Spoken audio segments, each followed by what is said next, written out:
युवाओं में अगर कम है, जैसे धान की वृक्ष में छोटी अवस्था में रोग लग जाता है, उसी प्रकार से अगर युवाओं में ये कमी है तो ये ठीक नहीं है।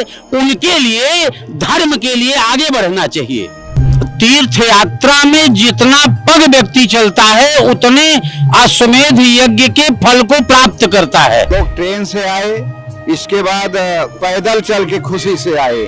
सुख प्राप्त करना है और कुछ हमको इसका फल पुण्य मिलेगा तो थोड़ा चलने में कोई तकलीफ नहीं है। कि आप लोग जो महाकुंभ का हिस्सा बनने आ रहे हैं तो कहाँ से आ रहे हैं? हम लोग मुंबई से आ रहे हैं।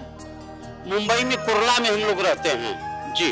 अच्छा, ये बताइए कैसे आना हुआ यहाँ पर? मतलब लोग कह रहे हैं इतनी भीड़ हो रही है, इतना 20-20 किलोमीटर पैदल चलना पड़ रहा है, 12-12 किलोमीटर लोग पैदल चल रहे हैं। लोग कह रहे हैं मत जाओ प्रयागराज, मत जाओ महाकुंभ, अभी बहुत भीड़ है। तो आप इस अवस्था में कैसे चल पा रहे हैं? देखिए, तीर्थ यात्रा में जितना पग व्यक्ति चलता है उतने अश्वमेध यज्ञ के फल को प्राप्त करता है। और शास्त्रों में ये लिखा है कि तीर्थ यात्रा में जितना पग चले व्यक्ति, और तीर्थ यात्रा में अगर कोई परेशानी भी हो रही है तो कोई दिक्कत नहीं, पुण्य तो मिल रहा है। क्योंकि यतो धर्म ततो जयः। हम वृद्ध हो गए हैं लेकिन पुण्य क्यों संचित कर रहे हैं? पाढ़े पूत पिता के धर्मे और खेती उपजई अपने कर्मे। हमारा पुण्य हमारे बच्चों के लिए कामयाब होगा। अच्छा, आपने अवस्था की बात की है तो मैं जानना चाहूंगा कि आपकी उम्र कितनी है और इस उम्र में भी इतना जोश? ये तो हम युवाओं में इतना जोश नहीं दिखता है जी।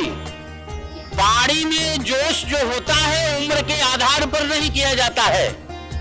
ज्ञान में जो जोश होता है वो उम्र के आधार पर नहीं किया जाता है। और हमारी अवस्था तो वृद्धावस्था में प्राप्त हो गए, आप लोग देख ही रहे हो और अनुभूति भी कर रहे हैं। लेकिन शास्त्र को प्रमाण लेकर के हम बता रहे हैं कि कोई भी व्यक्ति 144 वर्ष के बाद में यह संगम आया है। और माघ मकर में सारे तीर्थ यहाँ पर निवास करते हैं, सारे देवता निवास करते हैं, शास्त्र ये कहता है।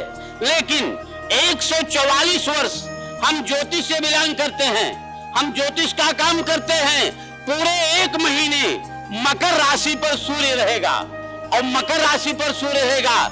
जिन व्यक्तियों के जीवन में सूर्य के द्वारा अथवा शनि के द्वारा किसी भी प्रकार की कोई भी असुविधा हो, वो असुविधा दूर करने के लिए अगर इस क्षेत्र में, परिक्षेत्र में प्रवेश कर लिया तो निश्चित उसको लाभ मिलेगा, इसमें कोई संदेह नहीं। अच्छा, ये तो आपने चलिए आध्यात्मिक बातें की, बट अगर मैं ऐसे पूछूं, क्योंकि कहते हैं ना कि मेले में आ रहे हैं, परेशानी हो रही है, तमाम वीडियो आप लोग भी सामने देख रहे होंगे कि हर दिन एक नया वीडियो आ रहा है कि भैया महाकुंभ आ रहे हो तो 12 किलोमीटर पैदल चलना पड़ेगा, 15 किलोमीटर पैदल चलना पड़ेगा। तो मैं जान लूंगा आप लोग कितना चले?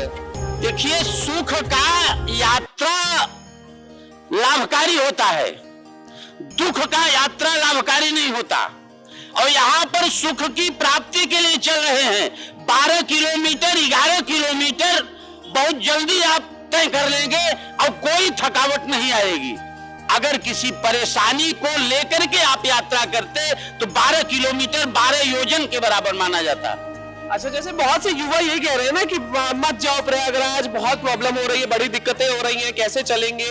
मेरी उम्र के लोग हैं और भी लोग हैं जो आपसे भी छोटे, जो छोटे उम्र के लोग हैं, वो लोग ज्यादा कंप्लेन कर रहे हैं। अगर युवाओं में ये कंप्लेन है तो अपने धर्म से विमुख हो रहे हैं। युवाओं में अगर कम है, जैसे धान की वृक्ष में छोटी अवस्था में रोग लग जाता है, उसी प्रकार से अगर युवाओं में ये कमी है तो ये ठीक नहीं है। उनके लिए, धर्म के लिए आगे बढ़ना चाहिए।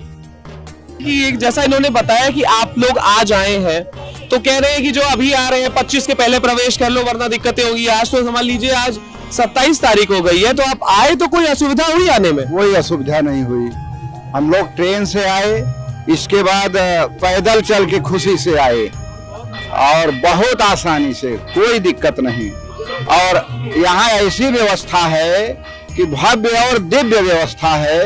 वो अब हमारे पास शब्द ही नहीं है कि हम इसकी प्रशंसा करें। हम लोग स्नान करने गए, वहाँ NDRF की टीम, पुलिस व्यवस्था लाजवाब है। अच्छा, कहते हैं कि यहाँ पर 144 साल बाद जो महाकुंभ लगा, कहा जा रहा है कि सब आना चाह रहे हैं, जैसे आप लोग आए हैं, और लोगों की कहीं ना कहीं शिकायतें बहुत हो रही हैं कि व्यवस्थाओं को लेकर, नहाने को लेकर, कि यहाँ पर चीजें ठीक नहीं चल रही हैं।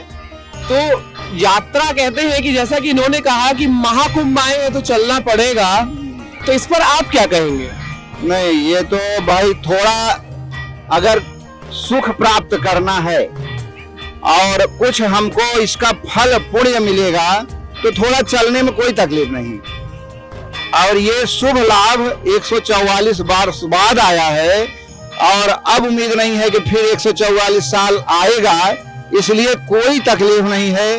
ट्रेन भी भर भर के आ रही है, कोई तकलीफ नहीं, और हम लोग यहाँ आकर के बहुत खुश हैं।